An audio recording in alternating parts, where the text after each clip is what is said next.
Chapter 10.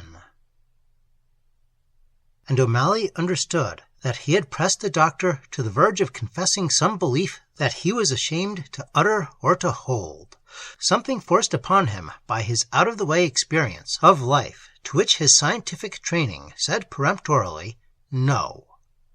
Further, that he watched him keenly all the time, noting the effect his words produced.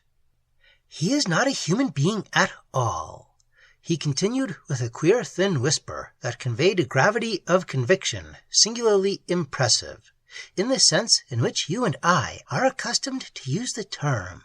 "His inner being is not shaped, as his outer body, upon quite human lines. He is a cosmic being, a direct expression of cosmic life, a little bit, a fragment of the soul of the world, and in that sense a survival of her youth." The Irishman, as he listened to these utterly unexpected words, felt something rise within him that threatened to tear him asunder. Whether it was joy or terror, or compounded strangely of the two, he could not tell. It seemed as if he stood upon the edge of hearing something, spoken by a man who was no mere dreamer like himself, that would explain the world, himself, and all his wildest cravings. He both longed and feared to hear it. In his hidden and most secret thoughts, those thoughts he never uttered to another, this deep belief in the earth as a conscious, sentient, living being had persisted in spite of all the forces education and modern life had turned against it. It seemed in him an undying instinct, an unmovable conviction, though he hardly dared acknowledge it even to himself. He had always dreamed the earth alive, a mothering organism to humanity, and himself, via his love of nature, in some sweet, close relation to her that other men had forgotten or ignored. Now, therefore, to hear Stahl talk of cosmic beings, fragments of the soul of the world, and survivals of her early life, was like hearing a great shout of command to his soul to come forth and share it in complete acknowledgment. He bit his lips, pinched himself, stared. Then he took the black cigar he was aware was being handed to him, lit it with fingers that trembled absurdly, and smoked as hard as though his sanity depended on finishing it in a prescribed time. Great clouds rose before his face, but his soul within him came up with a flaming rush of speed, shouting, singing. There was enough ash to knock off into the bronze tray beside him before either said a word. He watched the little operation as closely as though he were aiming a rifle. The ash, he saw, broke firmly. This must be a really good cigar, he thought to himself, for as yet he had not been conscious of tasting it. The ashtray, he also saw, was a kind of nymph, her spread drapery forming the receptacle. I must get one of those, he thought. I wonder what they cost. Then he puffed violently again. The doctor had risen and was pacing the cabin floor, slowly over by the red curtain that concealed the bunk. O'Malley absent-mindedly watched him, and as he did so, the words he had heard kept on roaring at the back of his mind. And then, while silence still held the room, swift, too, as a second, although it takes time to write, flashed through him a memory of Fechner, the German philosopher who held that the universe was everywhere consciously alive, and that the earth was the body of a living entity, and that the world soul, or cosmic consciousness, is something more than a picturesque dream of the ancients. The doctor came to anchor again on the sofa opposite. To his great relief, he was the first to break the silence, for O'Malley simply did not know how or where to begin. "We know today, you certainly know, for I've read it accurately described in your books, that the human personality can extend itself under certain conditions called abnormal. It can project portions of itself, show itself even at a distance, operate away from the central covering body. In exactly similar fashion may the being of the earth have projected portions of herself in the past. Of such great powers or beings there may be conceivably a survival of a hugely remote period when her consciousness was manifested, perhaps in shapes and forms long since withdrawn before the tide of advancing humanity, forms of which poetry and legend alone have caught a flying memory and called them gods, monsters, mythical beings of all sorts and kinds. And then, suddenly, as though he had been deliberately giving his imagination rein, yet now regretted it, his voice altered, his manner assumed a shade of something colder. He shifted the key, as though to another aspect of his belief. The man was talking swiftly of his experiences in the big and private hospitals. He was describing the very belief to which he had first found himself driven, the belief that had opened the door to so much more. So far as O'Malley could follow it in his curiously excited condition of mind, it was little more or less than a belief he himself had often played lovingly with. The theory that a man has a fluid or etheric counterpart of himself which is obedient to strong desire and can, under certain conditions, be detached, projected in a shape dictated by that desire. He only realized this fully later, perhaps, for the doctor used a phraseology of his own. Stahl was telling calmly how he had been driven to some such belief by the facts that had come under his notice both in the asylums and in his private practice. That in the amazingly complex personality of a human being, he went on, there does exist some vital constituent, a part of consciousness that can leave the body for a short time without involving death. That it is something occasionally visible to others, something malleable by thought and desire, especially by intense and prolonged yearning, and that it can even bring relief to its owner by satisfying in some subjective fashion the very yearnings that drew it forth. Doctor, you mean the astral. There is no name I know of. I can give it none. I mean, in other words, that it can create the conditions for such satisfaction, dreamlike perhaps, yet intense and seemingly very real at the time. Great emotion, for instance, drives it forth, explaining thus appearances at a distance, and 100 other phenomena that my investigations of abnormal personality have forced me to recognize as true. And nostalgia often is the means of egress, the channel along which all the inner forces and desires of the heart stream elsewhere toward their fulfillment in some person, place, or dream.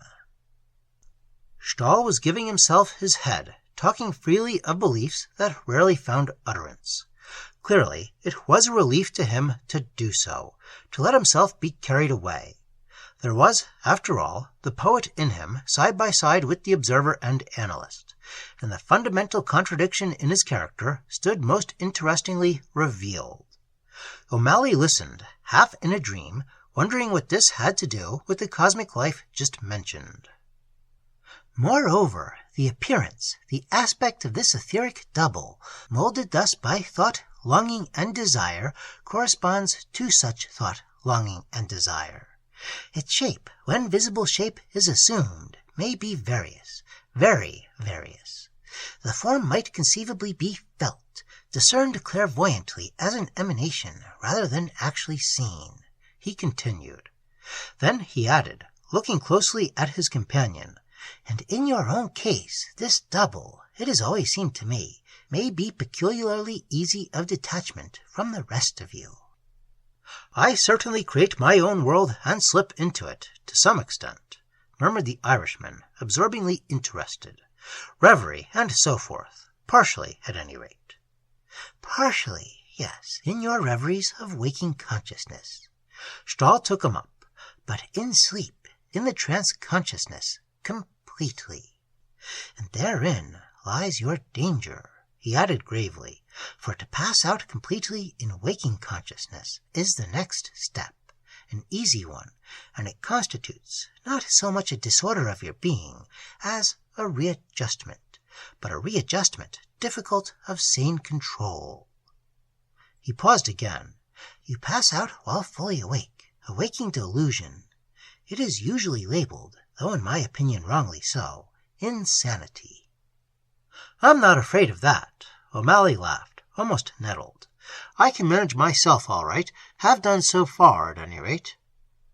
It was curious how the roles had shifted. O'Malley it was now who checked and criticized. "I suggest caution," was the reply, made earnestly. "I suggest caution." "I should keep your warnings for mediums, clairvoyants, and the like," said the other tartly. He was half amazed, half alarmed, even while he said it. It was the personal application that annoyed him. "They are rather apt to go off their heads, I believe." Dr. Stahl rose and stood before him, as though the words had given him a cue he wanted. "From that very medium class," he said, "my most suggestive cases have come, though not for one moment do I think of including you with them. Yet these very cases have been due one and all to the same cause, the singular disorder I have just mentioned." They stared at one another a moment in silence.